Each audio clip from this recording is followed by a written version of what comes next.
কলকাতা টিভিতে আপনাদের সকলকে স্বাগত জানাচ্ছি। আপনাদের সঙ্গে রয়েছে আমি অঙ্কুর। শুরু করছি বাংলা বলছে।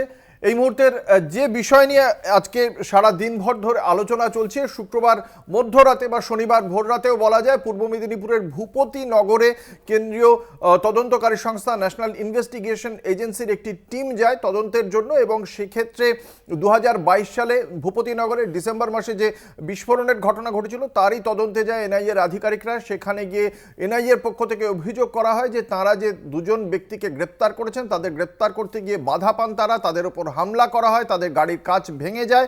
এই ঘটনার প্রেক্ষিতে ইতিমধ্যেই আমরা যে খবর পাচ্ছি স্বরাষ্ট্র মন্ত্রকের পক্ষ থেকে, কেন্দ্রীয় স্বরাষ্ট্র মন্ত্রকের পক্ষ থেকে ভূপতিনগর থানায় ফোন করা হয়েছে। কথা বলবো, আমাদের সঙ্গে রয়েছেন আমাদের প্রতিনিধি সমীরণ সাউ। সমীরণ, কি জানতে পারা যাচ্ছে কেন্দ্রীয় স্বরাষ্ট্র মন্ত্রক থেকে ভূপতিনগর থানায় ফোন করে কার সঙ্গে কথা হয়েছে, কি জানানো হয়েছে কেন্দ্রীয় স্বরাষ্ট্র মন্ত্রকের পক্ষ থেকে?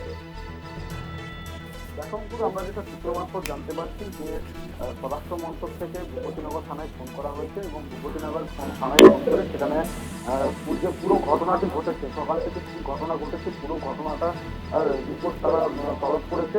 সেই সাথে ভূপতিনগর থানায় ফোন করে। সমীরণ, তুমি আমাদের সঙ্গে থাকো, তুমি স্থান বদল করো, সম্ভবত কোনো নেটওয়ার্কের প্রবলেম হচ্ছে। আপনাদের জানিয়ে রাখি, ভূপতিনগর কাণ্ডে তৎপর কেন্দ্রীয় স্বরাষ্ট্র মন্ত্রক। ভূপতিনগর থানায় ফোন করা হয় কেন্দ্রীয় স্বরাষ্ট্র মন্ত্রকের পক্ষ থেকে। বিশদে জানবো, আমাদের সঙ্গে রয়েছেন আমাদের প্রতিনিধি সমীরণ সাউ। সমীরণ, বিশদে জানাও দর্শকদের। দেখো, সূত্র মারফত যেটা আমরা জানতে পারছি যে ভূপতিনগর থানায় ফোন করা হয়েছিল স্বরাষ্ট্র মন্ত্রকের পক্ষ থেকে, এবং সকাল থেকে যে ঘটনা ঘটে চলেছে, বিশেষ করে এনআইএর গাড়িতে যে হামলা, সেটা কি কারণে ঘটলো তার পুঙ্খানুপুঙ্খ বিবরণ তলব করেছে স্বরাষ্ট্র মন্ত্রক। কিন্তু আমরা সূত্র মারফত যেটা জানতে পেরেছি যে কোনো নির্দিষ্ট সময় উল্লেখ করা হয়নি স্বরাষ্ট্র মন্ত্রকের পক্ষ থেকে।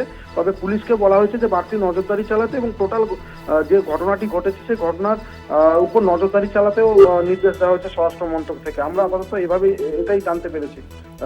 অঙ্কুর, কোনো রিপোর্ট দিতে কি বলা হয়েছে ভূপতিনগর থানাকে কোনো নির্দিষ্ট সময়ের মধ্যে?